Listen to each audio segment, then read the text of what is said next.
من الشیطان اللعین الرجیم بسم اللہ الرحمن الرحیم الحمدللہ رب العالمین الصلاۃ والسلام علی اشرف الانبیاء والمرسلین وخاتم النبیین ابی القاسم محمد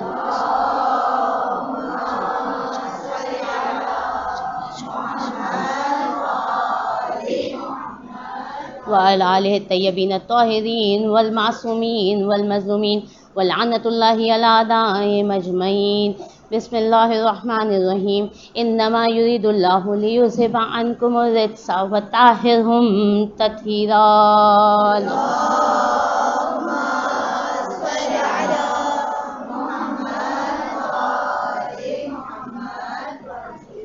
تمام تعریفیں اور ذات پاک پروردگار عالم کے لیے زیبا ہے کہ جو انسان کا خالق و مالک ہے، وہ خداوند عالم کے جو رحمان بھی ہے اور رحیم بھی ہے، وہ خداوند عالم کے جو ہماری دعاؤں کا سننے والا ہے۔ جب بھی ہم نے اس کو مشکل میں پکارا، خداوند عالم نے ہماری دعا کو سن لیا۔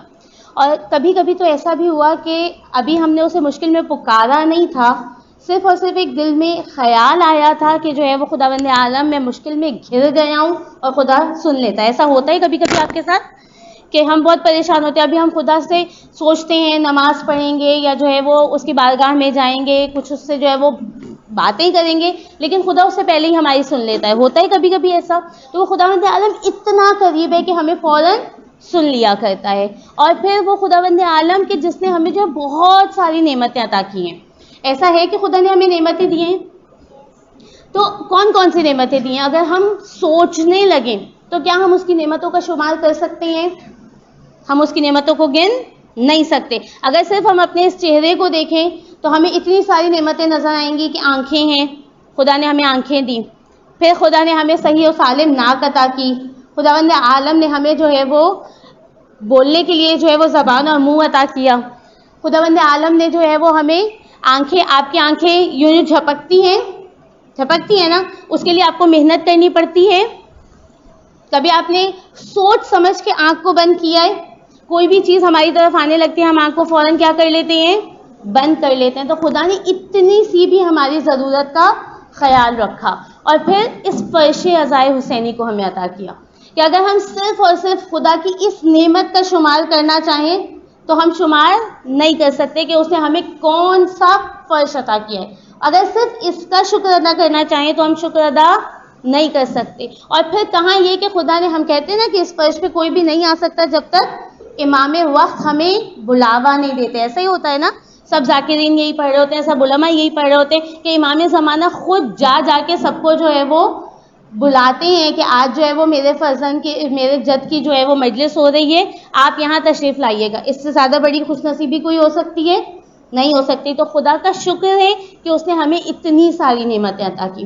تو اسی فرش پہ جب ہم بیٹھے ہوئے ہیں تو اب اس کا جو ہے وہ ہم تھوڑا سا احترام بھی کریں گے۔ ایسا ہی ہے، جب کچھ یہاں جب کہیں جاتے ہیں، کسی کے گھر جاتے ہیں، مما سمجھا کے بھیجتی ہیں کہ جو ہے وہ آپ جب جا رہے ہو تو وہاں ان چیزوں کا خیال رکھنا، آرام سے بیٹھنا، کسی چیز میں جو ہے وہ مت گھسنا، کسی کو تکلیف مت دینا۔ ایسا ہی ہے، تو ہم یہاں جب بیٹھے تو کوشش کریں کہ کسی کو تکلیف نہیں دیں، اور جو ہے وہ جہاں جگہ ملے وہیں بیٹھ جائیں اور گفتگو کم سے کم کریں، ٹھیک ہے؟ باتیں نہیں کریں گے، جو یہاں سے ایک ہمیں روح کی غذا مل رہی ہے وہ ہم لے کے جائیں گے۔ اور ہمارا تمام تر درود و سلام محمد و آل محمد پر۔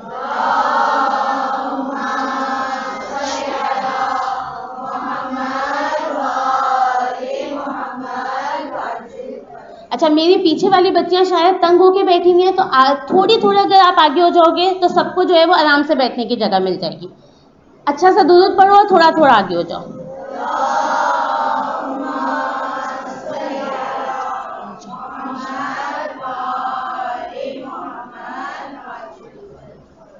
خداوند عالم سورہ حدید میں ارشاد فرما رہا ہے کہ جو ہے وہ یا ایھا الذین آمنو، اے وہ لوگ جو ایمان لے کے آئے، رسول کی اتباع کرو، اگر تم ایسا کرو گے تو پھر وہ تمہارے اوپر نعمتیں ڈبل کر دے گا، یعنی تمہاری نعمتوں کو بڑھا دے گا۔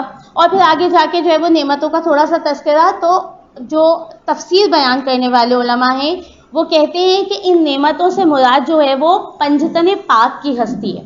آج جس کی مجلس میں ہم بیٹھے ہیں وہ کون ہے؟ پنجتن میں سے ایک ہے امام حسن علیہ السلام.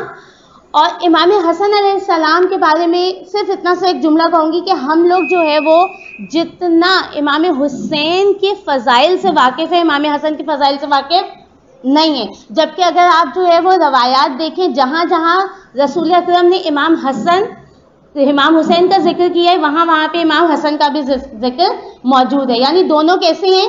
دونوں کون تھے؟ بھائی تھے, اور دونوں کا تذکرہ جو ہے وہ بالکل برابر میں ہوا ہے. تو ہمارے دلوں میں امام حسین کی محبت بہت زیادہ ہے, ہم ان کے فضائل سے بہت زیادہ واقف ہیں, لیکن امام حسن کے فضائل سے اس طرح واقف نہیں ہے جس طرح کے واقف ہونا چاہیے. تو اس آج کی مجلس سے تھوڑا سا ہم امام حسن کی سیرت کو جانیں گے, اور یہ جانیں گے کہ امام حسن کے اگر ہم ماننے والے ہیں تو ہمیں کیسا ہونا چاہیے. ٹھیک ہے, امام حسن کون سے امام ہے؟ کون سے نمبر کے امام ہے؟ دوسرے نمبر کے امام ہے. اور معصوم کون سے نمبر کے ہیں؟ چوتھے نمبر کے معصوم ہے. ٹھیک ہے, اور جو ہے وہ فرزند کس کے؟ مولا کائنات کے اور جناب فاطمہ. بہترین ماں باپ, بہترین شجاع نسب اگر دنیا میں کسی کے پاس موجود ہے تو وہ اس گھرانے کے پاس موجود ہے. تو امام حسن علیہ السلام کی فضیلت اگر پہلی فضیلت دیکھی جائے تو کیا ہے کہ آپ مولا کائنات کے اور جناب فاطمہ کے فرزند ہیں. اور نہ فقط ان دونوں کے فرزند ہیں بلکہ آپ کو رسول خدا نے اپنا فرزند کہا ہے اپنا فرزند, کہ جب جو ہے وہ مباہلے کا موقع آیا تھا اور کہا تھا کہ آپ اپنے جو ہے وہ بیٹوں کو لائیں, ہم اپنے بیٹوں کو لائیں گے, تو رسول خدا کس کو لے کے گئے تھے؟ امام حسن اور امام حسین علیہ السلام کو. تو آپ مولا کائنات جناب فاطمہ کے فرزند ہیں اور رسول اکرم نے آپ کو اپنے فرزند بولا ہے. فضیلت پہلی یہ. لیکن کیا یہ نسب کی فضیلت جو ہے وہ کافی تھی؟ ہم فخر کرتے ہیں نا کہ ہم سید ہیں, ہم اس گھرانے کے سید ہیں, ہم یہ والے سید ہیں, وہ گھر سید ہیں, یا یہ ہم اس قوم سے تعلق رکھتے ہیں, ہم فخر کرتے ہیں. لیکن ائمہ نے کبھی بھی نسب پہ فخر نہیں کیا, بلکہ جہاں بھی نسب کی بات ہو رہی ہوتی تھی تو ائمہ وہاں خاموش نظر آئے. ائمہ نے اپنا آپ جو ہے وہ اعمال سے پروف کیا ہے. ایسا ہی ہے. تو امام حسن کی اگر ہم زندگی دیکھیں تو امام حسن جب آپ جو ہے وہ کہتے ہیں کہ جب آپ کی ولادت ہوئی ہے تو آپ جب اس دنیا میں آئے ہیں تو سب نے دیکھا کہ آپ جو ہے وہ تسبیح و تحلیل کر رہے تھے. یعنی آپ حمد خداوند عالم آپ کی زبان پہ جاری تھی. ایک نو مولود بچہ ہے اور وہ جو ہے وہ کیا کر رہا ہے؟ حمد کر رہا ہے. یعنی جو ہے وہ اس وقت سے آپ جو ہے وہ خدا سے بہت زیادہ قریب ہیں. پھر ہم نے دیکھا کہ آپ کا زہد اتنا زیادہ ہے کہ امام حسن معصوم ہیں, ہم مانتے ہیں ائمہ معصوم ہیں, ائمہ سے کوئی گناہ سرزد نہیں ہو سکتا, خداوند عالم نے نجاست کو ان سے دور رکھا ہے, مانتے ہیں. لیکن وہ ایسا امام جب نماز میں کھڑا ہوتا ہے تو کہتے ہیں کہ جو ہے وہ آپ کی آنکھوں سے آنسو جاری ہوتے تھے.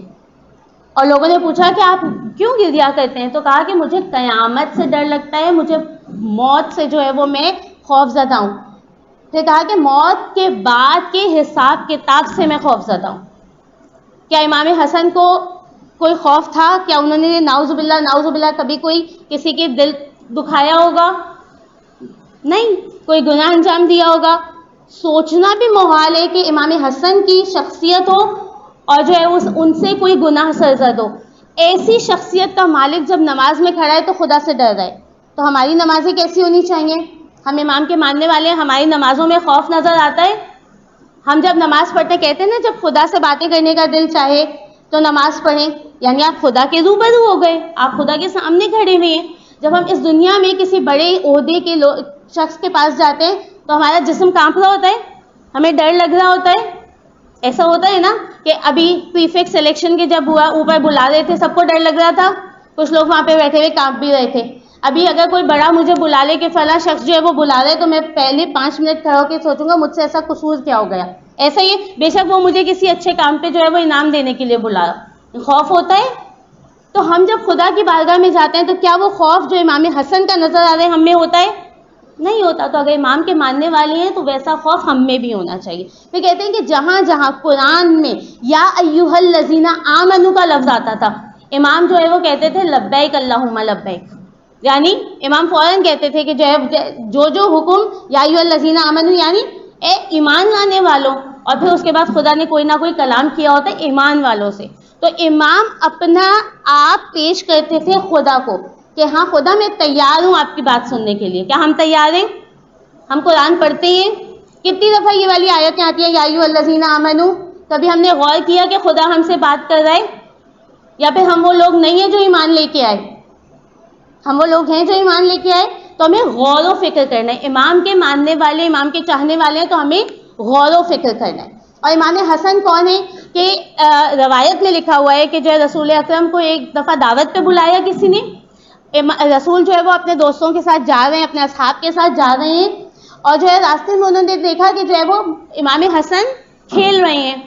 تو رسول اکرم تھوڑا سا تیز چلے اور اپنے جو اصحاب کے ساتھ تھے ان سے تھوڑا سا الگ ہوئے اور فوراً آ کے جو ہے وہ امام حسن کو جو ہے وہ اپنے گلے سے لگایا اور پیار کیا. اس کے بعد جو ہے وہ امام حسن کے ساتھ تھوڑی دیر کھیلنے لگے. اصحاب تعظیم میں رک گئے، احترام میں رک گئے. جب وہ رکے انہوں نے دیکھا کہ رسول اکرم امام حسن کو جو ہے وہ پیار کر رہے ہیں، اور پیار کرنے کے بعد کہا کہ حسن و منی. ہم نے یہ کون سی حدیث سنی ہے؟ حسین و منی وانا من الحسین. یہ بہار الانوار میں روایت موجود ہے کہ انہوں نے کہا حسن و منی، اور جو ہے وہ اس کا جو بھی دوست ہے، حسن مجھ سے ہے اور جو بھی اسے دوست رکھے گا خدا اسے دوست رکھے گا. دو طرح کی روایت ملتی ہے، دونوں بہار الانوار میں موجود ہیں. کہتے ہیں کہ جو ہے وہ جو اس سے محبت رکھے گا خدا اس سے محبت رکھے گا. دوسرے میں کہتے ہیں کہ نہیں، رسول اکرم نے یہ جملہ کہا تھا کہ خدایا جو اس سے محبت رکھے تو اس سے محبت رکھ. یعنی ایک انفارمیشن ہے کہ جو ہے وہ کسی نے یہ روایت کی کہ خدا کے رسول نے کہا تھا کہ جو اس سے محبت کرے گا اللہ اس سے محبت کرے گا. دوسرا کہہ رہے ہیں نہیں، رسول اکرم نے دعا مانگی تھی کہ یا اللہ جو اس سے محبت کرے تو اس سے محبت کرنا. اور یہاں تک ملتا ہے کہ اگر ہم امام کے چاہنے والے ہیں تو ہمارے دوستوں سے بھی رسول اور خدا محبت کرتا ہے. ایسا ہوتا ہے جب ہمارے گھر میں کوئی بچہ ہوتا ہے، مجھے وہ بہت عزیز ہوتا ہے، تو اب جو اس بچے سے محبت کرتا ہے مجھے اس سے محبت ہو جاتی ہے. ایسا ہی ہوتا ہے نا. تو جو ہے رسول اکرم کو بھی محبت ہے ان لوگوں سے جو امام حسن اور امام حسین سے محبت کرتے ہیں. پھر اگر ہم دیکھیں کہ امام حسن کا علم کیسا تھا، کہ جو ہے وہ ہر امام علم کے اعلیٰ درجے پر ہوتا ہے، تو جو ہے وہ امام حسن بہت چھوٹے ہیں، بچپنے کا واقعہ ہے. اور جو ہے وہ روایت میں لکھا ہے کہ جب آپ مسجد میں اپنے بابا کو خطبہ دیتے ہوئے سنتے تھے تو واپس آ کے اپنی مادر گرامی کو جناب فاطمہ سلام اللہ علیہا کو وہی واقعہ سنایا کرتے تھے. تو جو ہے وہ بہت خوش ہوا کرتی تھی. اور انہوں نے ایک دفعہ مولا کائنات کو بتایا تو مولا کائنات نے کہا کہ آپ میرے سامنے بھی بتائیں کہ میں کیا بولتا ہوں. تو انہوں نے کہا کہ نہیں، آپ کے رتبے یا آپ کے مقام کی تعظیم ایسی ہے کہ میں آپ کے سامنے خطبہ نہیں دے سکتا. جب میں بات کروں گا تو مجھے لگے گا کہ ایسے کامل علم والے کے سامنے میرا بات کرنا جو ہے وہ صحیح نہیں ہے. ہم کیا کہتے ہیں؟ ہم سے زیادہ عالم سامنے بیٹھا ہوتا ہے، ہم اس کے سامنے چپ ہوتے ہیں. امام اپنے بابا کے سامنے نہیں بول رہے، ہم ماں باپ کے سامنے تو پتہ نہیں کیا کیا بول دیتے ہیں. ایسا ہی ہوتا ہے نا. ہم اپنے والدین کے ساتھ کیا کہتے ہیں؟ جو دل میں ہوتا ہے وہ بول دیتے ہیں. لیکن امام ہمیں کیا بتا رہے ہیں کہ ماں باپ کا مقام ایسا ہے، مرتبہ ایسا ہے کہ ان کے سامنے گفتگو کرنے سے پہلے ہمیں سوچنا چاہیے. پھر امام حسن کا یہ اسی طرح کا ایک واقعہ ملتا ہے کہ مولا کائنات نے کہا کہ آپ خطبہ دیں، گھر والوں کو اکٹھا کیا، بولا آپ ان سے کوئی گفتگو کریں. تو امام نے اتنی جامع کلام کیا، صرف 2 جملے. اور وہ 2 جملے میں کہتی ہوں کہ اگر امام حسن سے ہم پوچھیں مولا ہم کیسی زندگی گزاریں، تو یہ جو 2 جملے، فقط یہ 2 جملے ہمارے لیے کافی ہیں. کیا کہا کہ پہلے انہوں نے جو ہے وہ خداوند عالم کی حمد و ثنا بیان کی کہ جو ہے وہ خداوند عالم قادر ہے، ہر چیز پر قدرت رکھنے والا ہے، وہ دلوں کا حال جاننے والا ہے، عالم ہے. یہ ساری فضائل بیان کرنے کے بعد انہوں نے کہا کہ بے شک خداوند عالم کا نور مولا کائنات علی ابن ابی طالب علیہ السلام ہے. اور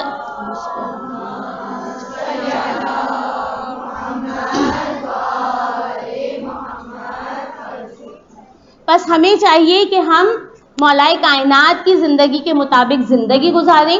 میں مفہوماً بیان کر رہی ہوں، امام کے الفاظ بیان نہیں کری. کہا کہ یہ نور ہے، ہمیں چاہیے اس نور سے فائدہ حاصل کریں. اور میں دعا کرتا ہوں اپنے حق میں اور اپنے اہل خانہ کے حق میں کہ خدا ہمیں اس نور سے فائدہ اٹھانے کی توفیق عطا کرے. تو اگر امام حسن سے کوئی پوچھتا کہ جو ہے وہ آپ کیا کہنا چاہتے ہیں، ہم ہر کوئی جاتا تھا نا اپنے وقت کے امام کے پاس کہ مولا مجھے بتائیے میں کیا کروں، میرے پاس مشکلات بڑھ گئی ہیں، بتائیے میں کیا کروں. تو امام حسن کا یہ جواب ہم سب کے لیے ہے. کیا کہا کہ مولا کائنات ایک نور ہے اور اس نور سے چاہیے سب فائدہ اٹھائیں. یعنی ہمیں چاہیے کہ ہم کس سے فائدہ اٹھائیں؟ مولا کائنات سے. اور پھر مولا کائنات فقط مولا کائنات نہیں بلکہ تمام آنے والے آئمہ علیہ السلام. سو آخری حجت جو ابھی موجود ہے, زندہ ہیں, ہمارے درمیان موجود ہے, ہمیں ان سے رابطے کو مضبوط کرنا چاہیے. پھر جو ہے وہ امام کے علم کے بارے میں, کہ امام سے کسی نے پوچھا تھا کہ جو ہے وہ حق اور باطل میں کتنا فاصلہ ہے. سب کو یاد ہے یہ والی روایت؟ نہیں, بچے تو اتنی دفعہ سن چکے ہیں نا کہ حق اور باطل میں جو ہے وہ کتنی انگلیوں کا کتنا فاصلہ ہے. تو انہوں نے کہا کہ جو ہے وہ جو آپ نے آنکھوں سے دیکھا وہ حق ہے, 4 انگشت کا فاصلہ ہے. جو آنکھوں سے دیکھا وہ حق ہے, اور جو کانوں سے سنا وہ باطل ہے. یعنی اس وقت تک کسی بھی بات پہ یقین نہیں کرنا چاہیے جب تک اسے اپنی آنکھوں سے نہ دیکھ لو. اور ہماری اگر ابھی دیکھیں تو ہماری زندگی کی جتنی مشکلات ہیں وہ کن وجہ سے ہے, کس وجہ سے ہے؟ مجھے فلاں شخص نے فلاں کے بارے میں یہ بتایا تھا تو میں فوراً جو ہے وہ اس کے خلاف اپنے دل میں بغض رکھتی ہوں, کینہ رکھتی ہوں. ایسا ہوتا ہے. تو امام کیا کہہ رہے ہیں کہ حق کیا ہے؟ جب تک اپنی آنکھ سے نہیں دیکھو بات کا یقین نہیں کرو. پھر یہی کہا کہ ایمان اور یقین میں کتنا فاصلہ ہے. تو انہوں نے کہا کہ کان سے سنا تو ٹھیک ہے, ایمان لے آؤ, لیکن جب تک آنکھ سے نہ دیکھو یقین نہیں لے کے آؤ. پھر کہا کہ جو ہے وہ زمین اور آسمان میں کتنا فاصلہ ہے. امام سے پوچھا تو امام نے کیا کہا تھا کہ ایک نظر اور ایک جو ہے وہ مظلوم کی آہ جتنا. کہ جو ہے وہ ایک ہم نظر بلند کرتے ہیں, ہمیں آسمان نظر آتا ہے, کبھی آپ فاصلہ اس کا میجر کر سکتے ہو؟ اگر میں بولوں کہ آپ کا اسائنمنٹ ہے کہ جائیں اور ڈسٹینس معلوم کر کے آئیں زمین اور آسمان کی, کوئی کر سکتا ہے؟ نیٹ پہ گوگل کر لیں گے, تھوڑا سا مل جائے گا, لیکن ایگزیکٹ خود میجرمنٹ لے کے کر سکتے ہیں؟ ممکن نہیں ہے. لیکن امام کیا کہہ رہے ہیں کہ زمین اور آسمان میں اتنا فاصلہ ہے, ایک نگاہ جتنا, کہ میں اوپر دیکھوں تو مجھے آسمان نظر آتا ہے, یا پھر کیا چیز آسمان پہ پہنچتی ہے؟ مظلوم کی آہ. اور اس سے جو ہے وہ انسان کو ڈرنا چاہیے. کیوں ڈرنا چاہیے؟ کہ ہم جو ہے وہ کبھی جب ہم ایک دوسرے کے ساتھ زندگی گزارتے ہیں, بہت سے موقع ایسے آتے ہیں کہ ہم ایک دوسرے کا دل دکھا دیا کرتے ہیں. ہوتا ہے ایسا؟ تو ہمیں اس بات سے ڈرنا چاہیے کہ کہیں ہم کسی کا دل نہ دکھا دیں. اور امام معصوم خود کہتے ہوئے نظر آتے ہیں کہ خداوند عالم نے اپنی رضا لوگوں کے درمیان پوشیدہ کر دی ہے. کہ اگر میں چاہتی ہوں کہ خدا کی رضا حاصل ہو جائے تو مجھے کیا کرنا ہے؟ کیا کرنا ہے؟ لوگوں کو تکلیف نہیں دینی ہے, لوگوں کو خوش رکھنا ہے. کیوں نہیں بولا میں نے؟ کبھی کبھار لوگ جو آپ سے غلط بات کی ڈیمانڈ کر رہے ہوتے ہیں, تب ان کی بات سننی ہے؟ نہیں سننی ہے. ہمیں یہ پتا ہونا چاہیے حق کیا ہے اور باطل کیا ہے, صحیح کیا ہے, غلط کیا ہے, لیکن کوشش کرنی چاہیے کسی کا دل نہیں دکھائیں. اگر ہم مولا کے ماننے والے ہیں, ائمہ کے ماننے والے ہیں, تو ہم سے کسی کا دل نہیں دکھنا چاہیے.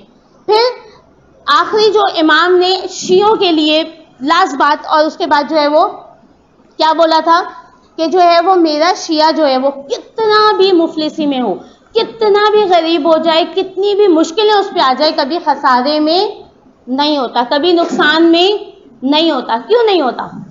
ایک بندے کے پاس پیسے ختم ہو گئے, کیا وہ نقصان میں نہیں ہے, خسارے میں نہیں ہے؟ میرے پاس جو ہے وہ میں بہت بیمار ہو گئی تو کیا میں خسارے میں نہیں ہوں؟ لیکن امام حسن کہہ رہے ہیں, امام حسن علیہ السلام کا قول ہے, کیا کہہ رہے ہیں کہ میرا شیعہ, میرا چاہنے والا, ہم اہل بیت کا چاہنے والا کبھی بھی خسارے میں نہیں ہوتا, چاہے اس پہ جو ہے وہ پوری مفلسی آ جائے, مصائب آ جائیں. تو اگر میں امام سے پوچھوں کہ مولا ایسا تو ہوتا ہے کہ مفلسی آ جائے تو انسان خسارے میں ہوتا ہے, دنیاوی خسارے میں ہوتا ہے, تو کوئی بعید نہیں کہ یہ جواب آئے کہ اس کے دل میں جو ہماری محبت ہوتی ہے وہ کبھی اسے نقصان میں نہیں رہنے دیتی. جب مشکل آتی ہے تو وہ کس سے وسیلہ کرتا ہے؟ کس سے وسیلہ کرتے ہیں ہم جب مشکل آتی ہے؟ اہل بیت علیہ السلام سے, خداوند عالم سے اپنے دلوں کو ادھر موڑ لیتے ہیں. تو جب مشکل آتی ہے تو ہم خسارے میں اس لیے نہیں ہوتے کیونکہ وہ مشکل ہمیں اور زیادہ کس کے قریب لے جاتی ہے؟ ایسے ہی ہوتا ہے نا, جب پیپرز ہوتے ہیں تو ہم زیادہ نمازیں پڑھ رہے ہوتے ہیں, زیادہ خلوص سے پڑھ رہے ہوتے ہیں, زیادہ دعائیں مانگ رہے ہوتے ہیں, کر رہے ہوتے ہیں, تو وہ پیپرز ہمیں کس کے قریب لے کے جاتے ہیں؟ خدا کے. ہم امام سے اتنی زیادہ باتیں کرنے لگ جاتے ہیں کہ جو ہے مولا ہماری مدد کیجیے گا, پیپر میں بھی جب کچھ نہیں آتا یا علی مدد, یا علی مدد ہو رہا ہوتا ہے سب. تو مشکلیں ہمیں کس سے کنیکٹ کرتی ہیں؟ ہمارے امام سے. اور ایک چیز کہ اگر ہم اپنی ساری برائیوں کا سولیوشن مانگے اہل بیت سے, کیونکہ یہ مجلس ہمیں سولیوشنز دینے کے لیے آئی ہے نا, تو ایک سولیوشن میری پیاری بچیوں کے لیے ہدیہ آج کے مجلس کا یہی چیز ہے کہ ہم بہت فضول گفتگو کرتے ہیں. ایسا ہی ہوتا ہے, ہم فارغ بیٹھے ہوتے ہیں, کیا کر رہے ہوتے ہیں؟ ابھی میری بہت ساری بچیوں کو نیند آ رہی ہوگی, آ رہی ہے, نہیں آ رہی ہے؟ جس کو نیند آ رہی ہے اچھا سا درود پڑھ دے.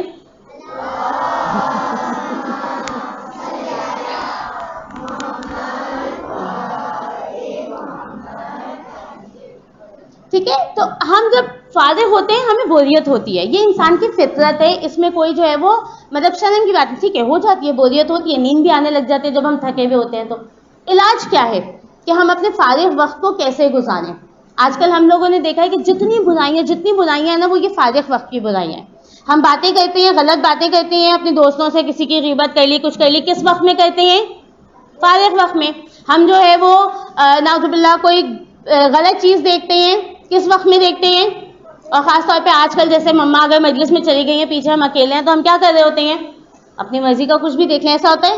لیکن مجھے یقین ہے میری بچیاں ایسی نہیں ہیں, کوئی اور بچیاں ہوں گی جو ایسا کرتی ہیں. ٹھیک ہے, لیکن کبھی اگر ایسی بچیوں سے ملاقات ہو جائے اور آپ کو بولیں کہ تم تو شیعہ ہو, بتاؤ کہ تمہارے امام نے کیا اس کا سولوشن دیا ہے, تو ایک سولوشن ہے, صرف ایک سولوشن ہے.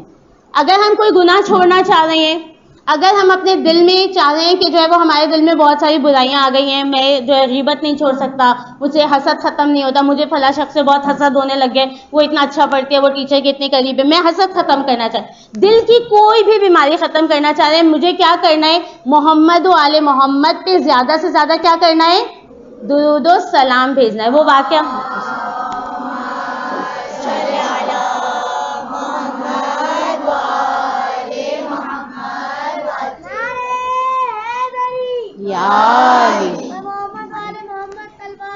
اللہ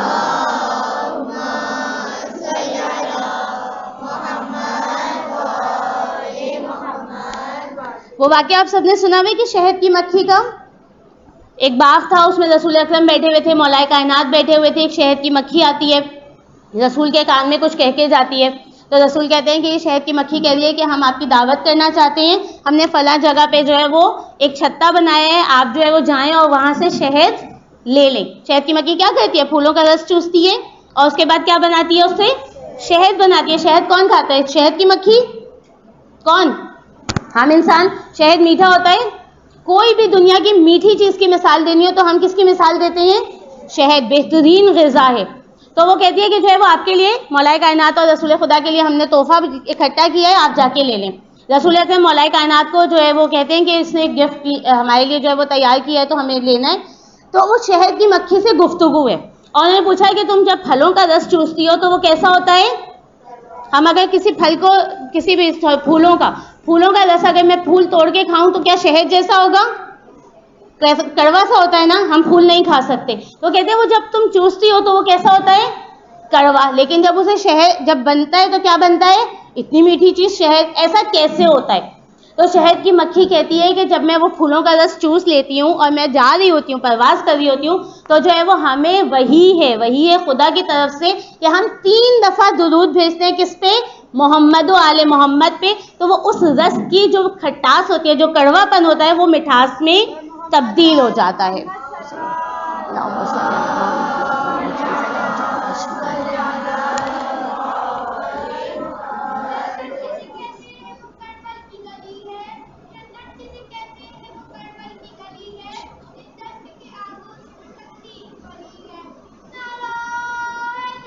یا علی یا علی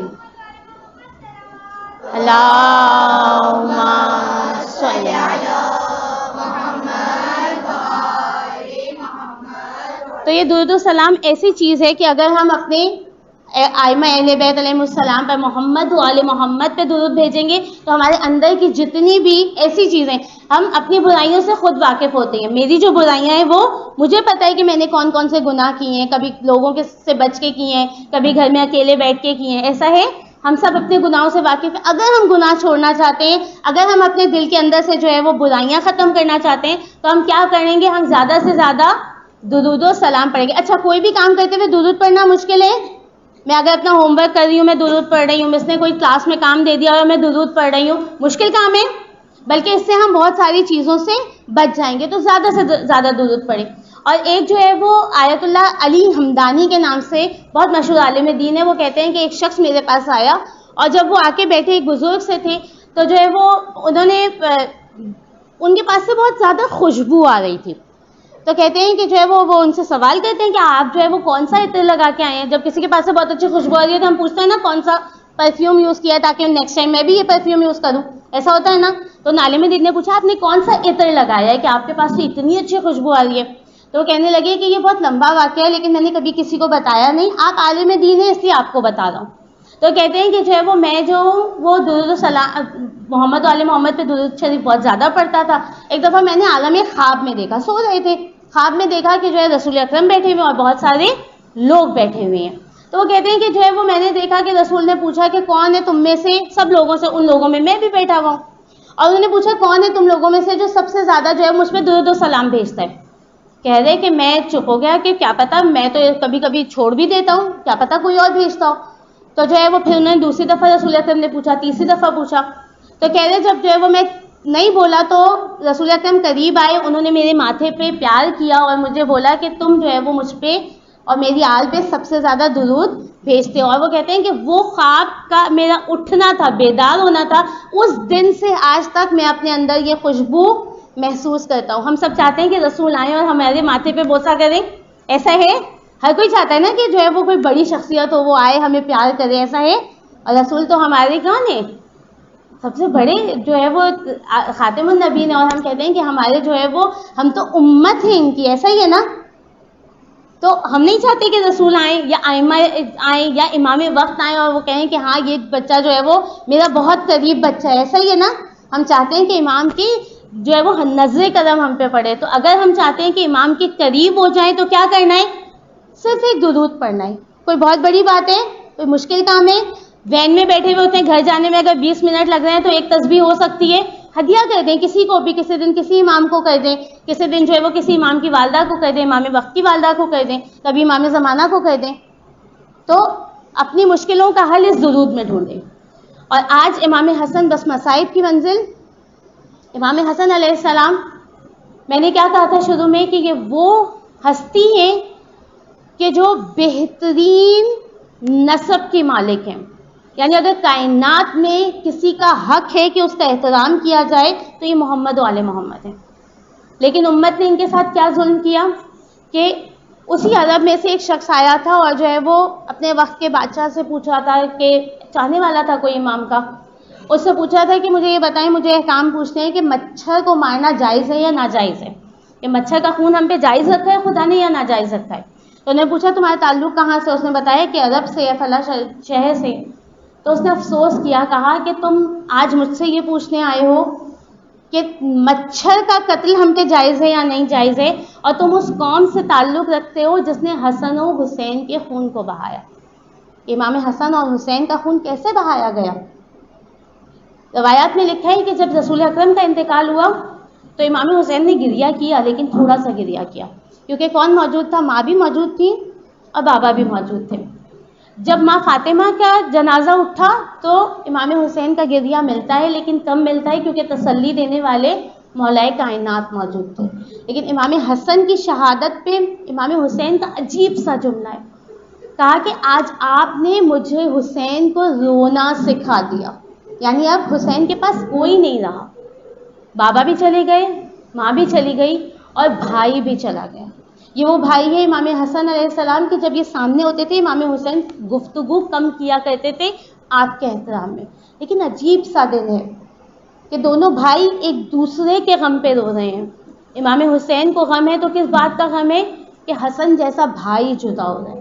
اور امام حسن کیا جملہ کہتے ہیں کہ یا ابا عبداللہ لا یوم کا یوم، آپ کے دن جیسا دن کچھ نہ کوئی نہیں ہوگا۔ کیوں؟ کہا کہ حسین آج مجھے دفنانے کے لیے آپ موجود ہیں، عباس موجود ہے، جوانان بنی ہاشم موجود ہے، لیکن وہ دن قیامت کا دن ہوگا کہ جب آپ کے سر اقدس کو آپ کے جسم سے جدا کیا جائے گا اور آنسو بہانے کے لیے کوئی نہیں ہوگا، دفنانے کے لیے سید سجاد موجود ہوں گے لیکن اجازت نہیں ہوگی، رونے کے لیے بیویاں موجود ہوں گی لیکن رونے کی اجازت نہیں ہوگی۔ تو یوم عاشور جیسا یوم کوئی نہیں ہے۔ اے حسین بھائی آپ کی مصیبت بہت سخت ہے۔ روایت میں لکھا ہے کہ جب امام حسن کو زہر دے دیا گیا، ایک دفعہ جو ہے وہ آپ کے جگر کے ٹکڑے تشت میں گرنے لگے، آپ کو کیا آنا شروع ہوئی؟ جگر کے ٹکڑے کٹ کٹ کے تشت میں گر رہے ہیں. بہن کو اطلاع پہنچی جب امام حسن کو پتہ چلا نا کہ زینب و کلثوم تشریف لا رہی ہیں, ایک دفعہ حکم دیتے ہیں کہ اس تشت کو چھپا دو, کہیں ایسا نہیں ہو کہ بہن زینب میرے جگر کے ٹکڑے دیکھے اور برداشت نہ کر پائے. میں کہوں گی مولا حسن میدان کربلا میں تشریف لائے کہ جب امام حسین کے سینے پہ ظالم سوار تھا, ہائے خنجر سے گردن کو کاٹ رہا تھا اور وہ زینب 70 قدم کے فاصلے پر موجود تھی. بس عجیب سا جنازہ ہے امام حسن کا, بہنوں نے ودا کر دیا. جب بھی کوئی جنازہ گھر سے جاتا ہے نا, عورتوں کو تسلی ہو جایا کرتی ہے کہ اب اس کی تجہیز و تدفین ہو جائے گی. لیکن عجیب سا جنازہ ہے کہ جب تدفین کے لیے روضہ رسول میں لے کے گئے ہیں, اس امت نے ایسے تیر برسائے جنازے پہ کہ تیروں کو واپس گھر کی طرف پلٹایا گیا. جنازہ جب واپس آیا ہے نا, زینب نے جنازے کو دیکھ کے روتی جاتی ہے, تیر نکالتی جاتی ہے. اے زینب, ہمارا پرزہ قبول کیجئے کہ بھائی حسن کے پاس آپ کو اتنا موقع مل گیا کہ جنازے سے تیروں کو نکال رہی ہے, اور یہ تسلی ہے کہ اگر نانا کے قدموں میں جگہ نہیں ملی تو ماں فاطمہ کے پاس جگہ مل جائے گی. لیکن ہائے کربلا کا میدان, تیروں پہ حسین کا لاشا ہے, سینے پہ ظالم سوار ہے, سر کو جدا کرتا ہے. زینب دیکھ رہی ہے, نہ تیروں کو نکال سکتی ہے. جب 11 محرم وہاں سے روانہ ہوتے, ظالم لاشوں کے پاس سے لے کے جاتا ہے. زینب کو اجازت نہیں ہے کہ گریا کر لے, اور اگر کوئی بچی باپ کے غم میں رونا چاہتی ہے تو کبھی منہ پہ تھپڑ مارے جاتے ہیں, کبھی دامن میں آگ لگا دی جاتی.